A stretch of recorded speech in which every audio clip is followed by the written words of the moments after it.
you'll save yourself a lot of pain and just give up to $7.5 million at the most and drop it just there. $1 million. Just give Jim $1 million. Yeah. Save 6.5. Good luck on that one.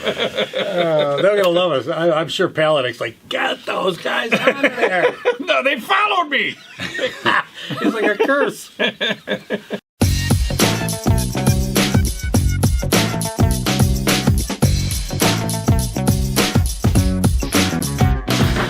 Good morning. Welcome back to Talking Racine. Mr. George Myers to my left. Morning. Mr. Jim Spodek to my right. Morning. And me, Dr. Ken Jorgen, in my own body. Hey, it's a good day today. We got some good topics here. Yeah, we do. You know, I'm a little ticked off though, because it turns out that Racine hired an equity officer, and I want to know why I wasn't considered for that job. You would have been that way, and that Doc Yeah, you'd have been good, He Doc. would have been the quintessential. You got a Equity complaint? officer, Somebody's man, been yeah. mistreating you? I'm your guy. You know, you can come and cry on my shoulder. Mr. And, Equity, you betcha. and he does it with a smile. Yes, that's what counts. Yeah. So it's just one You got to more. smile, but never laugh at the victim. Never laugh at So him. what is this? Yeah. So what is this? Is this about number 7 in Corey's? Yeah, it seems like it. Yeah. Yeah. It's definitely 6, because there were 5. I think there was somebody else hired that was 6. If we So this would be go 7. back to before start, though, I think historically in 150 years, we pretty much was one half person for the mayor. Yeah, Yeah, a receptionist that had was a shared with the receptionist. legal office. Yeah. Yeah. And then they moved up to a administrator, so that the mayor really didn't have to do anything except glad hand and look important and And all the the administrator actually gets paid more than the mayor. Of course, he Yeah. does the mayor's job. Yeah. He does all the mundane thing, like run the city, manage the police department and Make, garbage department, make sure the garbage cans got handles yeah, all on them. that type of stuff. Where the mayor gets to do the glorious things like go and do photo ops and things like that. Yeah, he So- goes to dignitaries' funerals and Yeah, that's cuts ribbons at grand openings and stuff. And So I read it. At full pay too. I read the ordinance. uh-huh. So as I'm reading it, I'm kind of going through it, and it's it's equality and community and the biases and what is racial inequalities and how to correct it and what the city has to do to under this ordinance. And so I'm reading, I'm thinking, well, it's all just window dressing because the city doesn't do any of this stuff. It hasn't done any of this stuff. Believe me, I Historically, know. No. And I think with Corey, he's actually worse than what I've seen in the past. I felt there was some institutional racism that was brought to Corey at that time, and actually former Alderman Keith Fair brought him all that stuff. He couldn't see a thing. I don't see it. It's because it would have created a problem because he was involved with it along with John Dickert. But let's just leave that lay and say, okay, what's the future look like? So I started to think. I'm reading. Pattern of unfair that can be changed. Inequalities are not random. They are caused by past and current decisions, systems of power and privilege, policies, and Didn't somebody do a documentary called Pattern That's of Privilege? inequity. Yes, we Is that, did. you're reading there. Were you involved with that? I did. I did know a little about that. But here's the thing I'm thinking about. Doc, you brought it up a while back, and as I'm going through this, I'm thinking, well, you brought it up. Remember back when we talked about the COVID shot and how the city was pushing, give you $100, give you a cookie, we'll do all these different things for you. And you said, and the black community was low. They weren't getting the shot. And do you remember what you told me? No. Okay. What did I tell you? You said, well, there could be some hesitancy because of, in the history of the black community, they were, absolutely. syphilis, they experimented with syphilis. They experimented with vaccines on radiation. They used prisoners. I mean, they do have a history of abuse in the black community. And now I'm thinking, well, what are they doing to the black community now? They don't want the shot. They don't want it. Now, is it hesitancy of that? I don't know. But the fact is, if you're going to treat them and give them this historical background, why are you jamming a shot in them in Racine and going out and give them this and give them that and give them this? Why is the black community? There's posters all over town and billboards. I've got the shot, get the shot, do all these things for the shot. Wait a second, where's the equity officer on this? Let's take a look and say, why are the black So you community think there hesitant? should be a billboard out in Wind Point as well? Well, no, what I'm saying is, why are we pushing the black community to something that maybe they just don't want? I mean, but and I go back to this latte liberals that say, we know what's better for you. So the black community says, no, I don't want that Black job. community, something like been there, done that type of thing. Yeah. And then so instead of... Well, and they're the hardest There hit by this, too, statistically. It might be, but I what I'm saying is, if you're really going to do this equity ordinance, then do it. The other thing is schools. What about schools? Unified School District. Crappy. But yet, you've got Corey. Well, I just want to make sure. What's your real opinion? Sounds like a dessert. He's got that old salesman technique. Mention it 3 times. Crappy. Hey, Trump was good at it. Trump did it. Oh yeah, he was a triplicator. But here's the thing.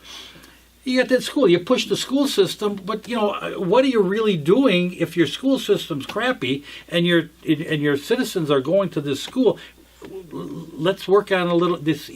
We're going to do critical race theory. That's not giving them an education enough to get them the job. Let's focus in on that. This is all window dressing to me, and I hired an officer to do it to insulate himself. What's the annual pay on the equity officer? Have you picked up on that? 60, 80 grand. I got full bennies. Yeah, I hope it's at least 80. Yeah, they can't get by. Now I'm going to have to wait for somebody to get fired or leave town. I might be gone by the time this job opens up. Which way? But, I think there's always a possibility, that Corey will open up another office opportunity that's probably a good on his chance. staff. I mean, he's got 7 as opposed to a half. Can he make 10? Well, if there's 10, I might have a shot at it. But I don't know. What does that guy do down there at City Hall anyway? I mean, he's window dressing himself. Well, I think it's the one that was hired just before the equity officer. And wasn't there a personal officer? Yeah, there's personal assistant. Somebody to make sure he has a personal assistant someplace, to make sure he has a place to sit, pulls his chair out for him. Make sure there's enough toilet paper in the men's room. Yeah, gives him a pen when he needs it right. Right. So more coffee, Corey? Would you like another cup of coffee? And the idea is to display Corey's true importance. This is a person that needs to be. Well, he's doing a good job of looking important. Yeah. And, well, and it only costs the citizens like $50,000, $80,000 to make sure that Corey's very comfortable. Well, that's salary. Then there's probably pension and benefits that go along with that. Yeah. I hope. It's all worth it. Well, here's the other thing. We get a lot of feedback from city employees who say, hey, they're cutting our staff, they're cutting the police, they're cutting this, they're cutting that, rec department, whatever, and.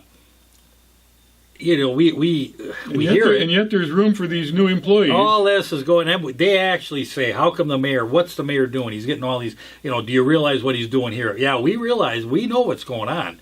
We're not going to be able to stop it. We saw it coming and we warned you. Yeah, we did. We actually did. Well, one of the things too, though, when the equity office comes in, you might have to take that transportation director out of there. Oh, I don't think so. Oh, I don't know. No. They skipped over the black guy to get to the, let's just go back here. I can't resist this stuff. Alderman Jason Meekma has proposed that the city adopt a racial equity ordinance based on policy and hire someone to enforce it. Santiago Alderman explained that the Affirmative Human Rights Human Rights Committee faces challenges in accessing certain information, such as why someone was hired over someone else. Oh boy, why? Every time somebody hires somebody now, the equity officer's got to step in. Why was this person hired? Why was this other person? Wait a minute. Is this going to be like throughout the community, or are we just talking about municipal employees? I don't know. And don't we have enough employees now? Why are we going to be hiring any more? We need to make sure are equitably hired anyway. Well, you got to keep the equity officer busy now. You don't want to just have him be hired for nothing. But here you got Santiago and you got Meekma saying we need this, but yet your colleague who sits next to you and the Common Council gets promoted or moved into a job that he probably doesn't have the qualifications for, into that job, which from what I understand from emails we have received, that Corey Mason kind of massage that position for him, and that the fellow that should have got it was a long-term employee that should have been in that position, happened to be black. He just didn't get it.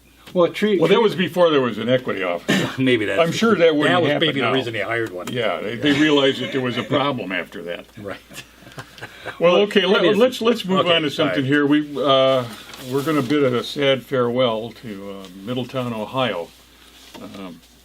All you people out there in Middletown, you're in our prayers, and we're concerned for you because you now have a 12-acre project scheduled for the Great Miami River banks, where there's 12 acres, which is not even as much as we have here at Machinery Row. We got over 20 acres down there. No, actually, it's 50 acres down there. 50 They're acres? going to have 50 acres when it's finished.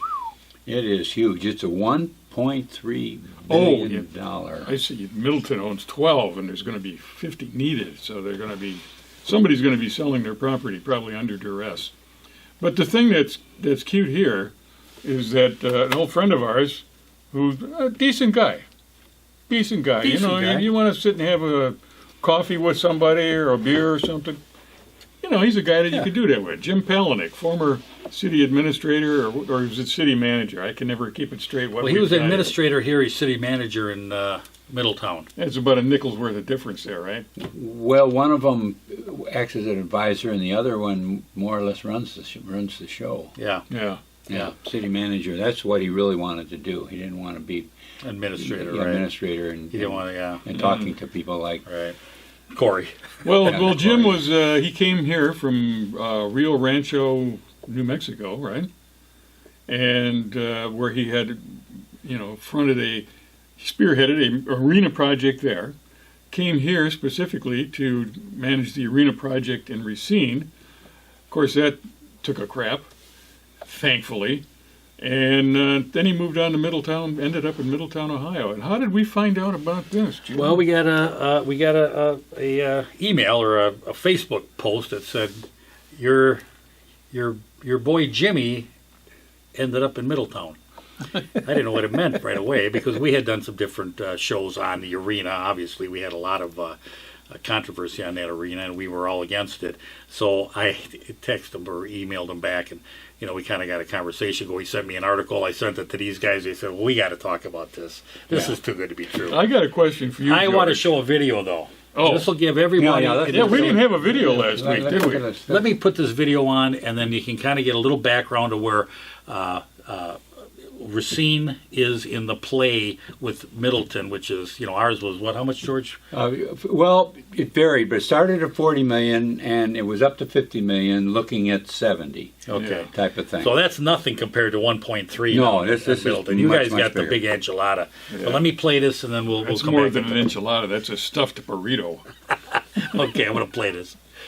Billion-dollar project. Hey, this is hits home for you, right? It does. Yeah. I mean, really close. I mean, this is going to transform the Great Miami Riverfront from, being considered in Middletown. I mean, this is crazy. It really is ambitious, to say the least. City Council's considering the riverfront destination an entertainment district and even a theme park now. This is, Mike Schell, you've been following this. I mean, can this actually happen? We started to recognize that 18.5 million people lived within 3-hour drive of downtown Middletown.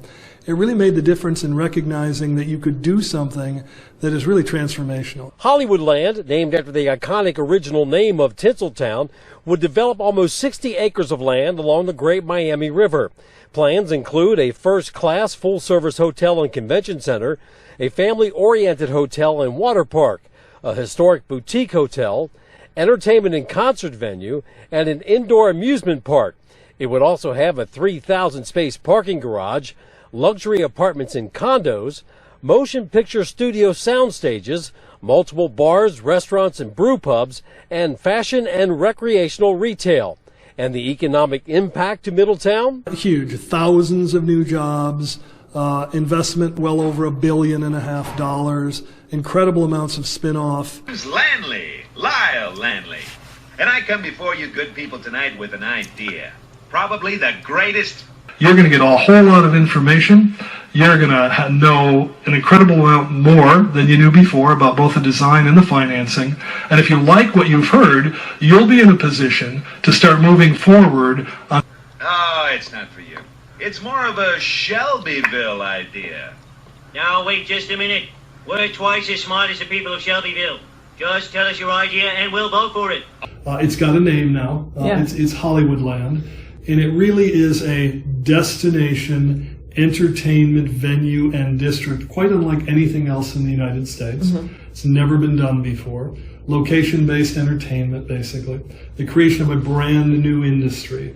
So the idea is this group of developers would be partnering with the city to develop a little bit over 50 plus acres along our riverfront in the downtown, immediately adjacent to our downtown. All right? I tell you what I'll do. I'll show you my idea. I give you the Springfield Monorail. I've sold monorails to Brockway, Ogdenville, and North Haverbrook, and by gum, it put them on the map. So we talk about Lexington and Louisville and Cincinnati and Indianapolis and Dayton and Columbus, all the way up to Toledo. So now you're seeing them, they start to make the ice here. The ice is only about 3/4 of an inch thick. So they set it up for hockey. You can also do Disney on Ice, Ice Capades, those kind of things. There's nothing on earth like a genuine, bona fide, electrified 6-car monorail. What'd I say? Monorail. What's it called? Monorail. That's right, monorail. It's the kind of transformative opportunity that this community or any community hasn't seen in a generation, in a lifetime. So, you have to really look seriously at that, given... Two things. The first thing is that southeastern Wisconsin can accept one of these. The numbers aren't really there for 2 or 3 in southeastern Wisconsin. If we're not prepared to approve it, I guarantee you, in an instant, someone else will. George. Now, you might want to play that video a couple of times to see. This is a scheme that's going across the country. I mean, it's played many, many times. And the real target isn't always that the project has to get completed, because in going into the project, there's lots of pictures to be drawn, there's lots of sales pitches to be made, there's lots of advisory positions to be filled.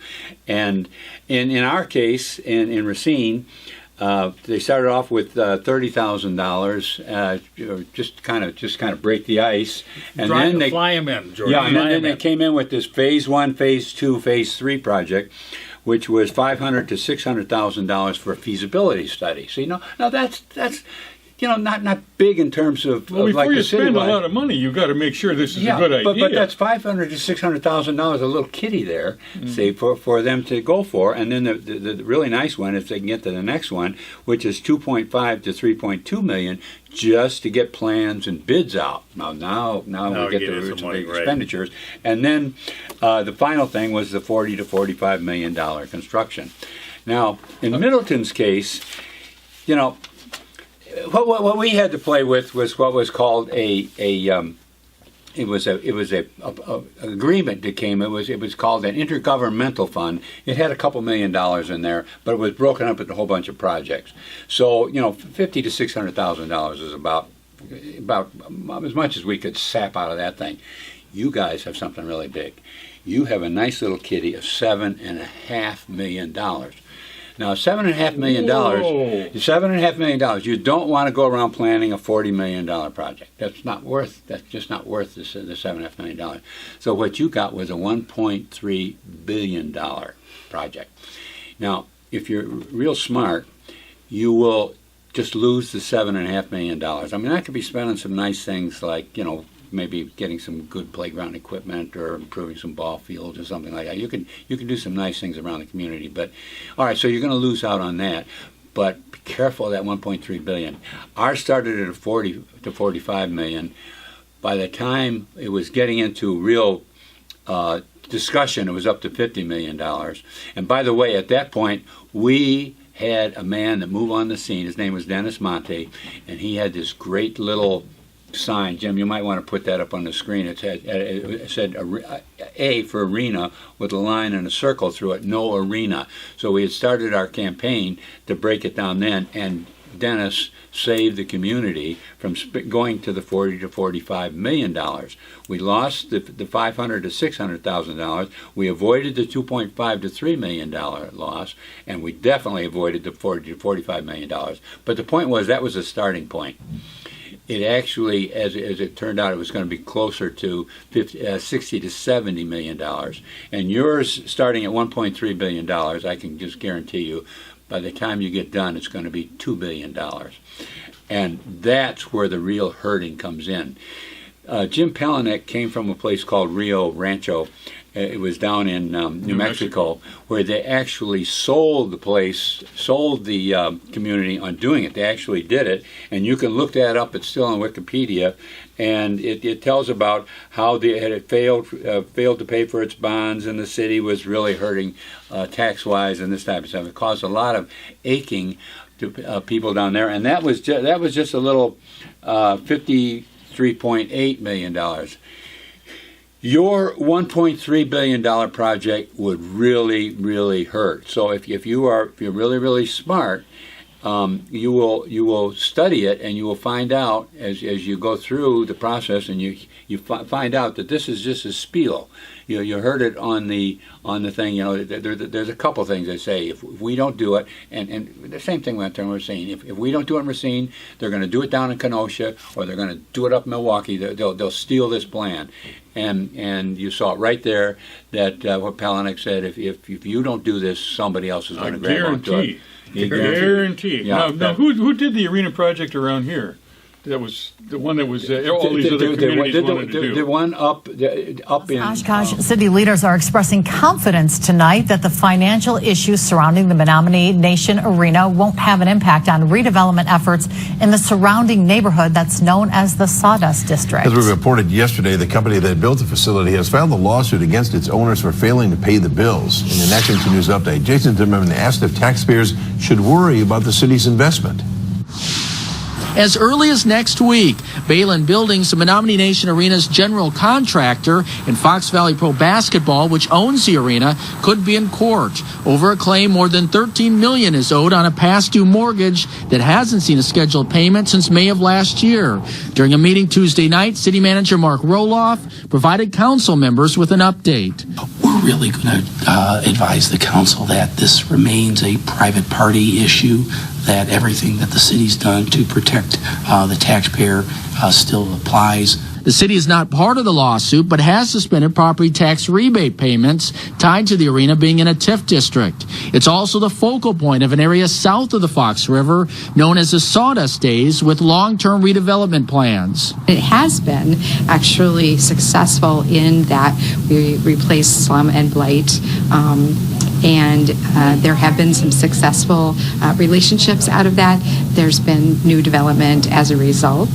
So far, city officials tell me they have not heard from any developers who are not moving forward with plans because of concerns over the arena's financial status, but they do admit there might be some uncertainty in coming months. There's certain people that are the pushers of this, and they go around the country pushing these plans, and they're making a lot of money off of that. It's not always the project that has to be completed. For instance, yours is a really, really nice little kitty. That's $7.5 million. I got a recommendation for them. That's a nice little kitty to go after, and that's why you got this great big project, 1.3 billion. So your attention goes over to the 1.3 billion project, and boy, that's going to be really marvelous. Why they're over here spending that $7.5 million and dishing that out. Yeah. That's the real kitty for it. What were you going to say, Doc? My recommendation is now your $7.5 million that probably going to go down the toilet if you follow up on this thing. Take $1 million of that, give it to Jim Palanek as a retirement fund. Maybe buy him a nice house or something, give him $1 million, and just nip this thing in the bud. Sounds a little silly, but you get $6.5 million then out of it for your community. $6.5 million, yeah. And you could do that. You could develop the riverfront a little bit. You could put in some fishing shacks. But seriously, these projects are just. As you get into studying them, there was another one just south of here where they did that. Remember, they did that big soccer arena. Soccer field outside Chicago. That was a big, huge one, and they built that, and boy, they are hurting now. A population of 16,000 who wanted a piece of Major League Sports. Bridgeview, Illinois decided in 2004 to jump into the big-time sports business and placed a bid to build a stadium for a Major League Soccer team. Village officials impressed the owners of the Chicago team with plans to build a stadium and then use the venue as the center of a developmental project. 11 years later, the entire plan could be written off as a dismal failure. Bridgeview wasn't the only small government that banked on the stadium to put the village on the map, so to speak. Chester, Pennsylvania's experience with the MLS has also been an economic disaster, and Harrison, New Jersey, isn't too far behind either municipality in terms of misjudging the value of sports stadiums or arenas. Still, politicians keep throwing money at sports despite the evidence of municipal fiscal failure. Bridgeview floated a $135 million municipal bond issue in 2005 and was hoping to get back the investment from the stadium and surrounding development, which was going to include a water park. The stadium opened in 2006. The water park evaporated, and someone opened a gas station by the property. Almost a decade after opening, Bridgeview is still looking for developers, but the village has told residents that there is another debt restructuring coming, and taxpayers will have to pick up the tab to the tune of $18,000 per citizen. Politicians sign stadium deals for all sorts of irrational reasons. The one reason that might make sense, a stadium as an economic stimulus, is a proven failure. The taxpayers. And you know, trying to think pay about for that this. thing. If you really think about the way we went through this COVID pandemic question, and how things have changed as far as going on. I mean, we have Summerfest up in Milwaukee. Absolute disaster. That thing is just about folded up. And that was a huge, nationally recognized, and we've had trouble with keeping that thing afloat. So when you start talking about Hollywood Land, I just don't see that. I love the name, Hollywood Land. That's as good as it gets. You know, It's a scheme. You showed it on what's the cartoon there? The Simpsons. Simpsons, yeah, the Simpsons. I mean, it is so broadly played around the country that the Simpsons even came up with a cartoon on it. Yeah. I mean, you are just going through a little routine here. It's like the Carney show that goes around and it goes from town to town.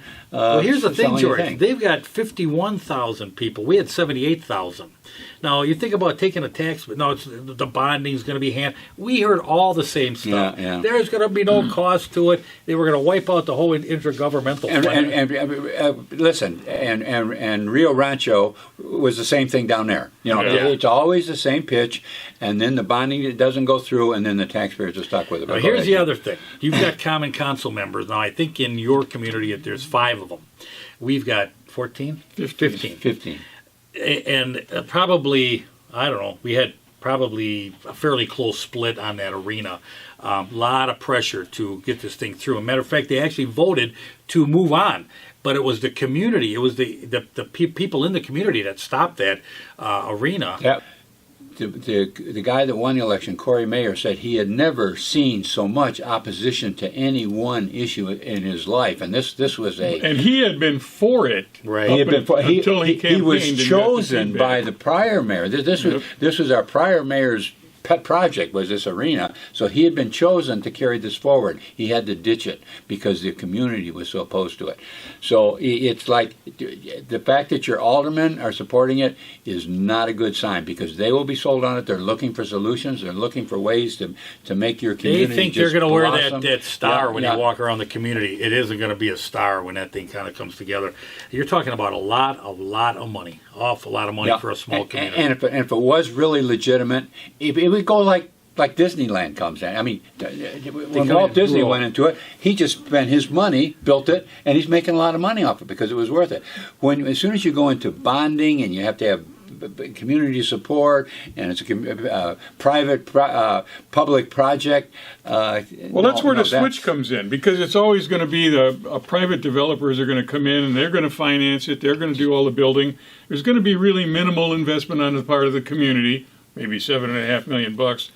But eventually, the developers are not going to have the money, and then they're going to turn to the community for financial assistance, which is what happens here time and time again. It happened with the Arena Project. It happened with Machinery Row and Foxconn. Man, that's a big-time example. Look at Foxconn. We're sitting on that. So, I mean, take it from... Get away from the silver bullet idea. There is no perfect explanation. There's nothing that's going to come in and just blossom your community. It's going to take work, and it's going to take low taxes, and it's going to take a good community structure to build a community. Not something coming in that's just going to put this glow upon the community and suddenly make it just I'll tell you, blossom. I kind of was looking at you got a nice community. You do. It looks like a nice little community, and it looks. I don't see. They're primed. They're primed. Well, that's the thing. It gets so boring. We've been doing this for a long time. We got all this land over here, and look at this. Oh, Yeah, there's people down there with their feet in the water fishing for. You will have I don't know lots. what You will they have eat lots out of games if this goes through, and the big game is going to be paying off those bonds. Yeah. So, You will see your taxes double or triple. So be careful. That's all I can tell you. Hopefully you'll save yourself a lot of pain and just give up the $7.5 million at the most and drop it Just there. $1 million. Just give Jim $1 million. Yeah. Save 6.5. Good luck on that one. they're gonna love us. I'm sure Paladin's like, get those guys out of there. No, they followed me. It's like a curse. Well, we're glad to be of assistance. Well, that was fun. I hope it actually bears some fruit with you people over in Middleton. I really do, because man, you know those pictures that they had of what this thing is going to look It's just like. amazing. It was like looking at the arena all over again. It was like a big top. What Ohio's got going for them, though. Isn't there a town over in Ohio now that Foxconn bought a plant? Yeah, Foxconn's in your state. Where they're going to. They're going to build. They were going to build a car place here. They were going to build a car place here, and they found a ready-made plant that they can build. Quit cars giving in these guys Ohio. money. Stop giving money. That's the bottom line. Enjoy your community. Be nice to your neighbors. Get your school system in order. I mean, just there's a enjoy. lot of great things you can do in a town like Middletown. Sounds like it's got really things going. Don't wreck it.